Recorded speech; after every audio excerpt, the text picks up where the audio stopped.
The industry was in the doldrums and nobody knew why. And the reason was it was bloody boring.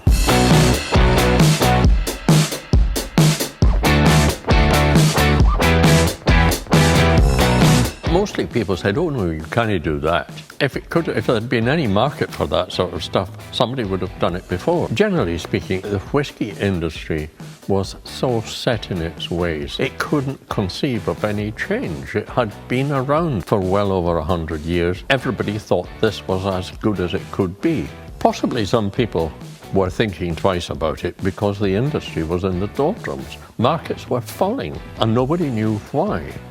And the reason was, it was bloody boring. Nobody wanted to know about whiskey because all that had been said about whiskey, people were just repeating the same things over and over again. It was all based on what was called brand values, which were boring things like the association with all sorts of old farts. Marketing directors were wringing their hands and saying, why does nobody want to drink whiskey anymore? Now, it wasn't true that nobody wanted to drink whiskey anymore because it was still a huge industry, but sales were falling year on year and they didn't know why. And basically the idea was that it was boring, it wasn't interesting. The things that were being said about whiskey were the things that had been said for 100 years. And some of them were true and an awful lot of them weren't true. And we were able to come out there and say, well, it's not like you think it is. It's different.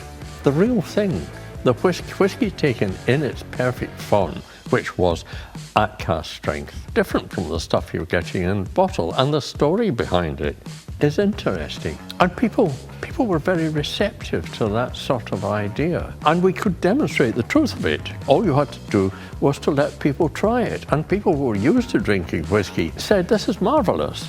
And people who didn't like whiskey said, I don't like whiskey, but I like this. It was completely different. Nobody talked about whiskey. And remember, most of the whiskey then as now was blended whiskey, which was generally drunk with ice and soda. And you can actually drink diesel oil with ice and soda, and it's not too bad. You don't have to prove, but I have actually tried it. Well, firstly, I have never liked being told what to do. Now, I've always had a slightly thrawn streak and have very much gone my own way, which is maybe explains why I'm not a rich man now. I could see ways of doing things. We were told, oh no, you can't put anybody's distillery name on the bottle because they're all trademarked. And if you infringe somebody's trademark, they'll take a legal action against you. And I said, well, that's not a problem. We won't put any distillery name on the bottle. What we will do is give the distilleries a number. And the individual cask, which was what it was all about, we gave that a number as well. There were things of that sort that just needed somebody to be intelligent, to be ingenious, and not to give a damn about their status in the whiskey industry, which most people in the whiskey industry very much did. And we were having fun. That's also a major factor. I mean, it had to be fun. We were able to go out there and simply tell the honest truth about whiskey and say almost everything you know about whiskey is untrue. And what we will do is tell you what it's really like, and what it's really like is absolutely wonderful.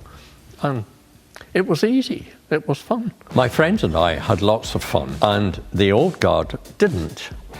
And you could see there was always a conflict, and they were always a bit jealous. And the reason they weren't having fun was that they weren't fun people. The members of the society didn't respond to the old farts. They responded to those among us who were actually having fun. And so the whole thing developed, and we invented whiskey tasting as a leisure pursuit. Before we started, nobody had ever thought of tasting whiskies as you would wines.